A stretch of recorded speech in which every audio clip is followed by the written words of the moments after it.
Jerry DiPoto, of course, is the one who found him and signed him to that long-term contract, and why not? He, of course, runs the Mariners. Good to talk to him. Jerry, how are you today? Let's be honest. It's just you and me. The home run that Alvarez, listen, I can give it from a Phillies perspective, too. Their 6-1 ninth inning against St. Louis in Game 1 of their postseason, and the Alvarez home run against you in the Astros Game 1 in the divisional series. If those two things don't happen, it's not Philadelphia and Atlanta in the World Series. You had a chance. You get a couple of outs there. Who the heck knows in Game 1 against Houston? You had a great year. That had a sting, though. Let's talk. Go ahead.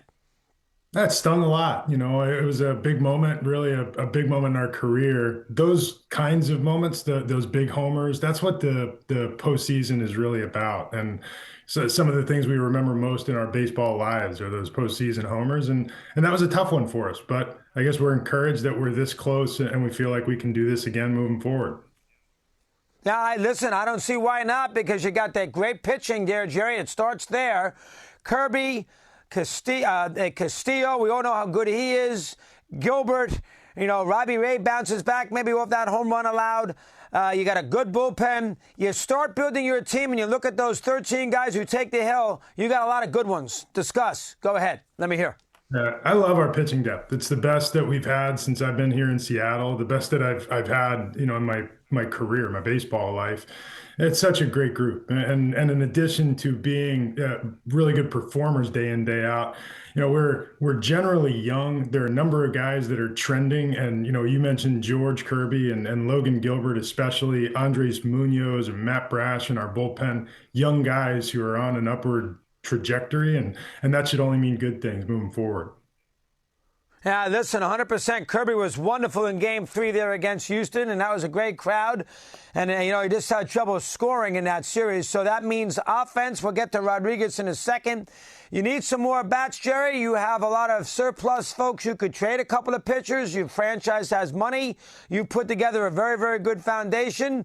Is this imperative? You got to get some offense? Give me some thoughts from that standpoint, off-season goals. Go ahead. Yeah, that's our offseason goal. When answering the question about our pitching surplus, I usually shiver and talk about the use of the word surplus when you're talking about pitching. But it is an area where we're built out a little bit, and we are maybe a tick overbooked on a 13-man staff. So going out and trying to address our offense via trade and free agency is the primary goal of this offseason. We do have a pair of corner outfield spots that we want to fill, and hopefully we can do that with players that can move forward with us.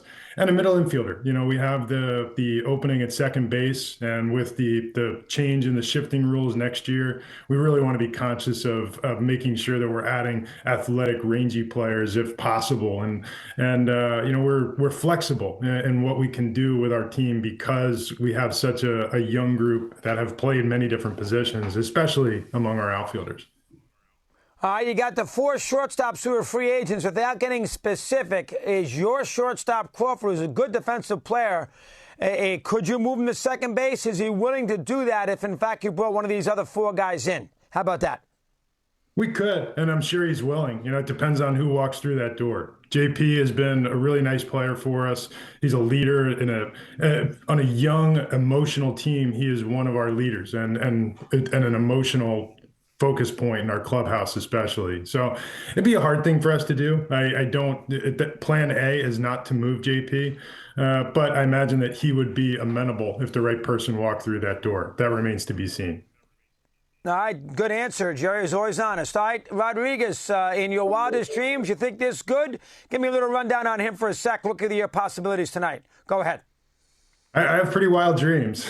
And, when we've been waiting for Julio since the day he signed and joined the Mariners, he's such an electric personality. It's a fantastic skill set, truly a 5-tool player in a generation where that's not always the case. His 6th tool is his baseball IQ. Julio's very smart and adapts very well. He's not likely to make the same mistake twice, and that was evident through development, and how quickly he adapted to the big leagues was just really stunning. He's 21 years old and just had a phenomenal season regardless of age, and how excited we are for what that means moving forward it's tough to put into words.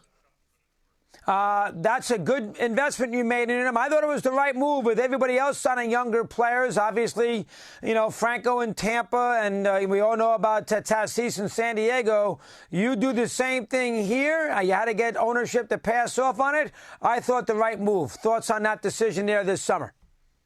Yeah, we definitely thought it was the right move. And as we've been building the foundation for this team, one of our strategies was to try to lock up as many as our foundational players as we could. And that does include Julio and JP Crawford and Luis Castillo and recently the free agent contract with Robbie Ray.